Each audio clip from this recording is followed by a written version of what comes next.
Tati Mona, c'est ma tante.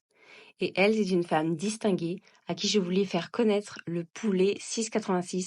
Donc sortie métro Pyrénées, où j'ai retrouvé ma tante et un corbeau avec une miette de pain énorme. Il était si joli que je l'ai pris en vidéo.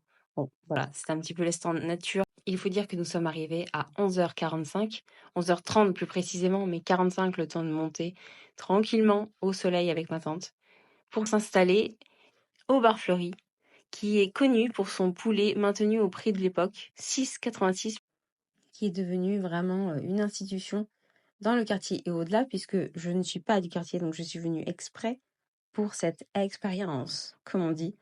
Sauf que là, vraiment, c'est une expérience. On est vraiment plongé comme dans un petit village où on va plutôt chez la grand-mère avec une belle portion de frites. Apparemment, tout est fait maison. Et ce sont des frites à la fois entre les ponts neufs et les plus larges. Je ne sais plus comment elles s'appellent, mais c'est ce que j'aime. Elles n'ont pas la peau, donc ça ne gratte pas un petit peu croustillant. Et en même temps, elles s'imbibent de la sauce du jus du poulet. Moutarde, sel, poivre et hop, en voiture Simone. En vrai, franchement, ça vaut le détour pour la queue aussi.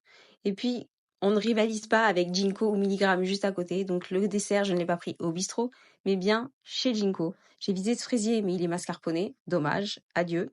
Et puis, le flan, je n'avais jamais testé, vous vous rendez compte? Donc, une part de flan, un roulé, et puis, ce que je vous laisse deviner un peu plus tard, je garde, on va dire, le meilleur pour la fin.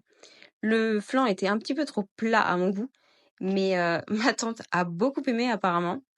Elle était ravie de découvrir une boulangerie franco-japonaise et elle l'a trouvé excellent, bien vanillé, pas brutasse en sucre ni en crème.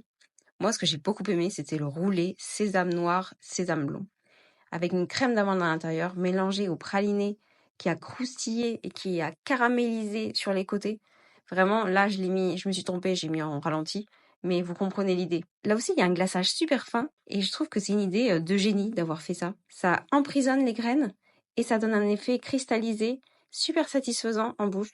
Et le feuilletage est divinement cuit, même à cœur. Ça, c'est une prouesse. Ça, c'est bien.